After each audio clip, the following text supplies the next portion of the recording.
Here's a light question for you. Yes. Should all Jews be Zionists? The one-word answer, I think, is yes. All Jews should be Zionists, but I think we need to define what we mean by the term. The term Zionism, first of all, historically has involved some controversy, as is well known. There's political Zionism and religious Zionism and other shades in between. But the idea that Jews, as any other people, are entitled to their own state, I think should be inarguable. And if one believes that somehow Jews are different and unlike other peoples and nations are not entitled to their own state, in my view, one ought to question why that is, and it's certainly possible, highly probable, that that's derived from racism and discrimination against one particular people against others. Equally, and here I can only speak for my own philosophy, my own belief, I think the events of the last 70, 80 years of Jewish history are remarkable. The truth is the whole of Jewish history is remarkable. But the inability to see the gift of the return to the land of Israel, our ability to have our own government, and the flourishing of Jewish life, of material and economic success, of scientific achievement, of Torah and learning, of Israel's ability to be a light unto the nations and to be a nation that pushes forward human knowledge, care of those in need, is absolutely remarkable. And I think we all need to see in that God's blessing, and in the language of Rav Soloveitchik, God knocking at the door, kol dodi dofek, the knock of our lover at the door, in which God is presenting us with an opportunity. It is a knock at the door. We need to open the door. We need to take advantage of that opportunity. We need to see the blessing of God in that, and we need to continue to try and make Israel the best place it possibly can be. Equally, on a Torah level, I think all Jews should agree, and if one wishes to be true to Torah, ought to agree, that Judaism isn't just expressed as a personal way of life, or indeed a family way of life, or communal way of life, but also should be expressed as a national way of life. The Torah is very clear. Jews are meant to be a nation and able to express Jewish values on a national level. Indeed, in the way Israel doesn't always act in accord with Torah.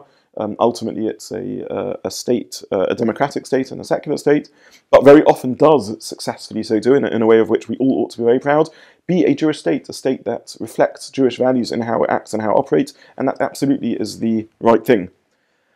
I would also argue, and here one comes on to something interesting, that all Orthodox Jews agree with that and ought to agree with that, and if one wishes to, as I said, be true to Torah, should agree with that.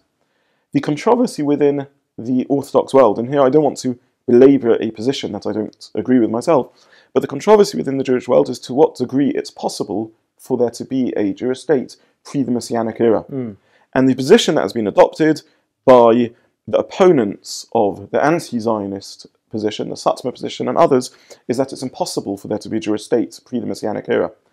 Interestingly, though, and it's important to hear the nuance of this, they are not arguing against the concept of a Jewish state. Yeah. And the idea that which is often missed among anti-Israel and the idea that activists. Judaism needs to be expressed in a national level. They simply believe that in our current situation of exile, setting up a Jewish state is an act of rebellion by definition, and counter-spiritual, and is only possible when granted to us by God in an open manner in the Messianic era. Do you think they're being disingenuous by not making it clear that they want to say to, when they go on rallies with, anti-Israel activists, but they don't even sort of state, well, we want a Jewish state eventually, just not now?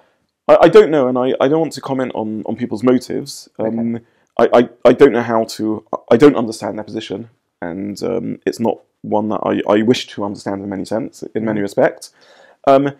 I would say on a practical level, I think what they're doing is damaging, and therefore, even given their position, it's foolhardy to ally oneself with people who are driven, as I said, their opposition to an Israeli state is driven by racism, and often very closely allied with terrorist activity and activity that is killing human beings. So I find it shocking on a practical level to ally oneself with that. But I would say that the mainstream Jewish approach, in my view, is either that of religious Zionism, or that of the vast majority of the Haredi, the ultra-Orthodox world, which is seeing the return to Israel as a blessing, albeit one that's in its current secular form is worrying, and therefore a challenge and a wish to engage, as most Haredi Jews do in Israel, with the political process in order to move Israel into a different direction to the one it currently exists. So they experience a sense of discomfort and upset with how it expresses itself, but their philosophy is not one of the impossibility of there being a Jewish state, and that's I think the philosophy of 98% of Orthodox Jews. I think it's a very small minority that are genuinely anti-Zionist in the sense that I described. But even that small minority are still ascribing to the concept of a Jewish state, simply don't believe that it's possible in the Messianic era. And why do you think that's not, why don't you adopt that view? Why do you think it is valid to have a Jewish state in the pre-Messianic era? Because most of the Orthodox, as far as I understand it, at least a significant chunk of the Orthodox rabbinate were quite skeptical of establishing a Jewish state in the sort of early 20th century. Yes. You asked two questions. First of all, why do I not think this position is authentic or legitimate? There's two reasons for that. The first is because I don't think it's true to Jewish sources. And secondly, because I think one has to blind oneself to history not to see the success of Israel over the last 70 years, both in terms of the outcome, how it's flourishing, and in terms of its experiences and the miracles of 48, 67, 73 and onwards. But it's not for us to read. You could argue it's not for us to read God's mind. You know, just because we see blessing, does that necessarily mean God's happy with this state? I think that in general, if a society flourishes, and if out of a desert you manage to carve a positive and happy society, a country that came, I think, 11th in the happiness index in the world, a country that's moved from being a third world country to being a world leader, a country that shines in its Jewish values, and not everything is perfect in Israel, but a society that shines in its Jewish values ultimately, a society which has maintained family at its centrality, has maintained belief in God and spirituality at its centrality, a army and a society with conscription, with grave difficulties, surrounded by enemies, and yet keeps such an ethical sensibility and moral virtue, and has seen miracles in my mind of success and ability to survive. To my mind, we have not just the possibility, but the obligation to see God's message in that. To receive a gift from Hashem, to receive a gift from God, and throw it back in his face is wrong, and that needs to be said. So that's why I don't accept that position. And as I say, I think the vast majority, 90% plus of Orthodox Jews don't accept that position, though there's a range of discussion about to what degree one embraces Israel as it currently is within the mainstream of the Orthodox world. The second point to make is that pre the establishment of the state, and indeed to this day, there are legitimate questions that can be asked about how the state acts and how it implements itself. I think there are unresolved questions at the heart of what Israel is and what it means to be a Jewish state. How does a Jewish state and a democratic state interact? What do you do when the two values contradict? When the will of the majority is not in line, perhaps, always with Jewish identity? How do you deal with non-Jewish citizens within a Jewish state? We know that Israel gives full rights to its Arab citizens and who vote in the elections and have members of the Knesset, and that's fantastic. But exactly what does it mean to be a Jewish state in that context? How does a Jewish state operate when it isn't going to take Torah as its constitution and adopts a broadly Western system of law? So there are many difficult and legitimate questions about how a Jewish state ought to operate, and there was certainly fear of that in the 1900s, 1920s, 1930s amongst large parts of the rabbinate. Equally, I think there were questions about what it meant to be a Zionist. And there was certainly a view, which had some truth in it, if one looks at the writings of some of the founding fathers of Zionism, that this was an attempt to redefine a Jew. In other words, rather than adding an expression of Jewish identity, that Jewish identity needs to also be expressed on the national level, as indeed some of the Zionist leaders believed, others of them saw this as secular Zionism and saw this as a way of redefining a Jew. They saw Israel as the solution to the problem of anti-Semitism, that there's a political and economic solution to the problem of anti-Semitism, rather than perhaps recognizing that there's also, whilst political activism and other things are important, also a spiritual dimension to it. So I think there was a fear that this would wrench people away from a genuine sense of Jewish identity, and indeed that happened in many cases. People adopted the cause of Zionism, and very often that did have a negative effect on their Jewish identity. 70, 80, 90, 100 years on, both sides have adapted. Any new movement often is founded by people who are so fanatically and enthusiastically positive about what they're doing, that it can be taken to over extremes. It becomes a single track cause in their lives rather than a range of causes, and that can be dangerous and sometimes needs opposition. And from that opposition emerges something that's more positive. And history has shown us that Israel has not, it may have had some negative effects on Jewish identity, I don't know, but in overall net, it has allowed a flourishing of Jewish identity and Jewish life. And it has also shown us that this area of disagreement was a productive and fruitful one, which has allowed both sides to come out with something more positive. And actually, the gap in perspectives is now pretty small in the Orthodox world. And I think there's been a recognition that some of forms of religious Zionism, which were very messianic in the beginning, which saw that this would be an inevitable and smooth path towards building a messianic state, have proven that things aren't that simple and that it's more complicated and nuanced. And similarly, those that saw this as the act of the Satan, the Satan, and something purely negative, by and large have shifted into recognition that this is something positive, an opportunity, albeit sometimes a challenging and frustrating opportunity. Do you think all Jews should be living in Israel? Neither of us do live in Israel, so when you could think something and still not really act on it. I think at the moment now the diaspora still offers vibrant Jewish life. I think that in an ideal world it would be wonderful if people could move to Israel. I think in practice we are tied to the diaspora with very deep ties of community, of family, of values, of integration with fantastic hospitable nations like the UK, within which we are privileged to live. And I think the diaspora still has what to contribute to Jewish life. I think moving to Israel is complicated, not simple on many levels, and therefore each person needs to weigh up within a scale of values how to do so. I think in ceteris paribus, all else being equal, it is an obligation. All else being equal, it's a massive spiritual value, but not all else is equal. And I don't just mean on a pragmatic level, as I said, ties of values, but I mean also in terms of spiritual achievements. Mm-hmm. I think it's a spiritual value amongst many spiritual values and has to be weighed up with a whole range of values in terms of how one wants to live one's life, how one wants to balance that with other spiritual obligations and other ties and commitments. So I think all else being equal, it is a spiritual value, but I think there are other spiritual values that need to be considered. Therefore, I don't think it's all or nothing. I don't think it's black and white. Though I definitely think it's a positive step and something that people should do. What's interesting that you say about Zionism, the founding of Zionism, and the sort of the fanaticism of some of the founders, is that, as far as I understand it, Herzl's main priority, Theodor Herzl, the founder of modern Zionism, his primary priority was to stop anti-Semitism. That's why in his earlier writings he spoke about maybe getting Jews to sort of mass convert to Christianity as a solution. It's certainly been true that while I feel very grateful to have Israel, extremely grateful to know that there's somewhere I can go if things go awry in the diaspora,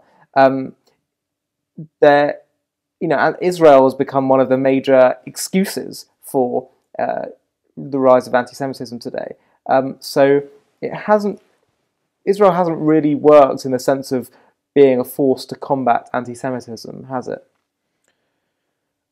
I think taking your points one by one, first of all, in the context of Herzl, he himself went on a journey in his life, and it's certainly true that in the early parts of his thinking he was a fairly disengaged Jew, though later on he became more aware of the importance of Judaism and his Jewish identity.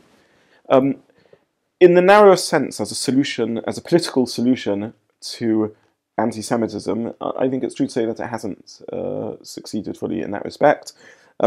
It's an interesting thing because it was simply a philosophy, like any other economic or political theory. It was a political theory suggesting a certain solution to a problem, and in hindsight, that solution was a little bit simplistic and hasn't proven the case. It's certainly brought advantages. It means that there is a Israeli army able to fight back, a homeland that any Jew can go to, but no. I mean, clearly it hasn't solved the problem of anti-Semitism. To do a proper analysis and understand whether it's added to or taken away from and so on is beyond my... we need a serious study and I can't comment on that. I don't know. But it hasn't... you are correct, it hasn't solved that problem. And that's part of what I meant when I said there's been a fruitful conversation over time, which elements of that original dream have been modified. I would say, though, that despite the fears that Israel would prove a forceful secularization and attempt to diminish the differences between us and others, and to lose Jewish identity and values. With the hindsight of 70 years, its net result has been to increase Jewish identification. Israel is not, by and large, a secular country. It's a country where people feel a very close identity with Judaism, though there are still those that see their Israeli identity and Zionism as an excuse not to engage seriously with their Judaism. Where the future will go, I've got no idea, and in many ways the conversation is still ongoing as to what direction Israel will take and how in the long run it will contribute to Jewish life and world. And again, I think, in direct answer to your question, the diaspora can offer a certain stability and voice in that conversation, and should continue to do so. I feel like there's almost as if God's kind of making a bit of a mockery of the concept that Zionism would be the solution to anti-Semitism, when it's become like the main excuse for hating Jews today, like some kind of cosmic joke. What do you think is the solution to anti-Semitism, if there even is one? I don't know. I'll practice here saying I don't know.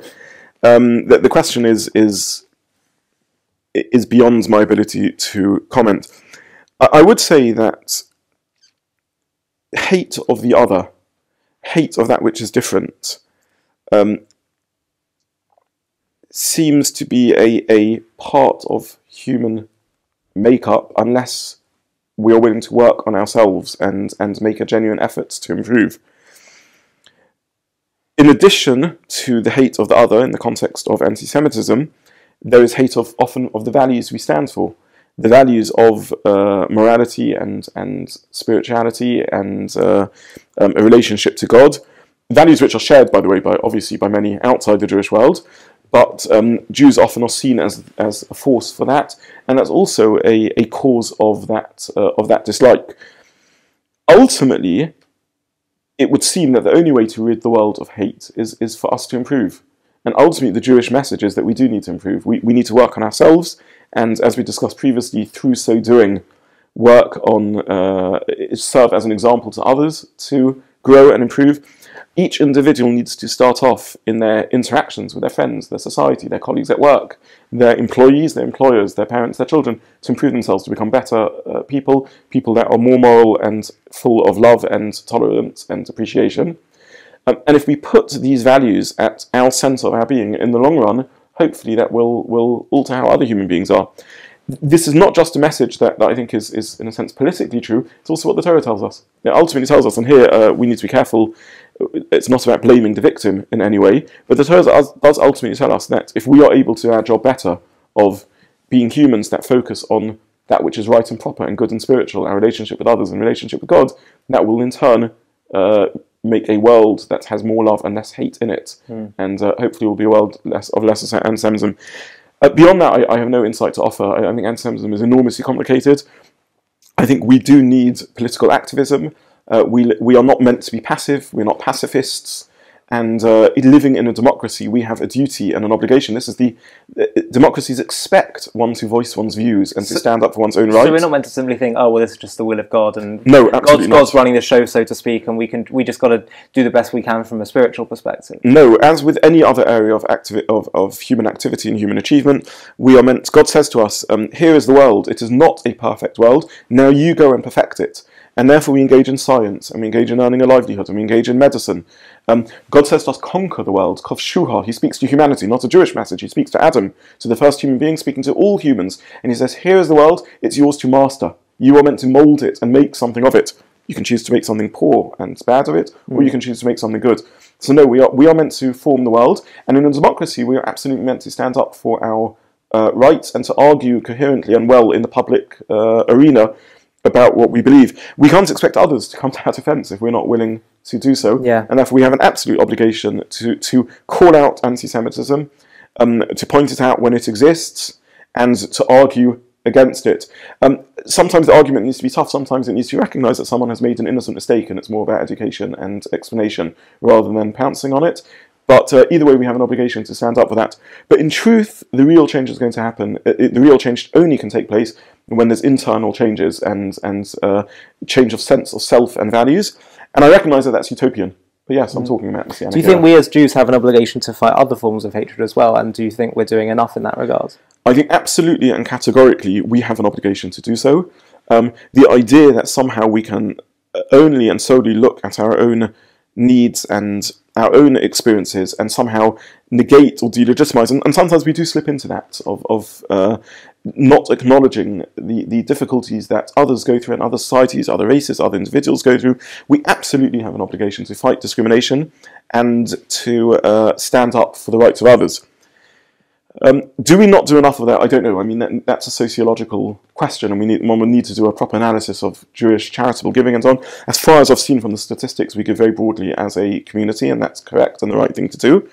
I don't think there's anything illegitimate in focusing largely on one's own culture, one's own people, one's own family. Charity begins at home, and that's fine, as long as it's not at the exclusion of others. So I don't think it has to be equal. I think it's right that a cause that particularly matters to one and that one's particularly experienced and emotionally engaged with will always be at the forefront of one's mind, but absolutely categorically we need to engage with that. And I think sometimes we miss that point. And here maybe I'll just use a more recent example. There's a lot of discussion in the UK about refugees and immigration. I understand the complexities of the debate, and I understand that a society needs to, if it feels overwhelmed by immigrants, it can feel a sense of discomfort with itself, and it can struggle with that. And it's for our political masters to work out what the balance is.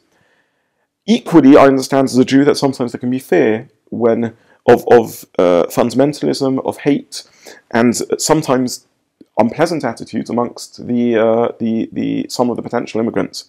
But I just want to make a point about where the conversation needs to start. And the conversation for us as a Jew needs to start off with two things.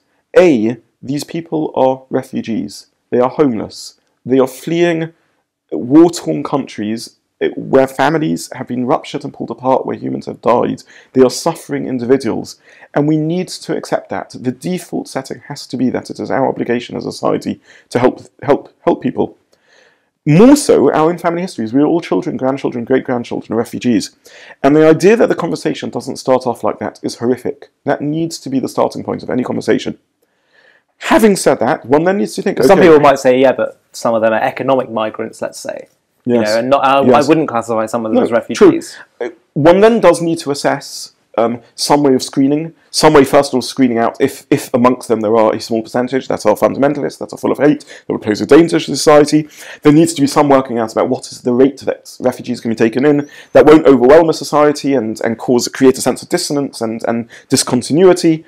And I'm not saying they're simple answers, and indeed, what are the motives of asylum seekers and refugees and so on. But broadly speaking, certainly when it comes to refugees fleeing for their life and their safety, and to a lesser degree, even when it comes to economic refugees, we use the term economic refugee, and we're often talking about people who come from desperately poor parts of the world. Tzedakah, chesed, charity, kindness, these are Jewish values and British values and universal values.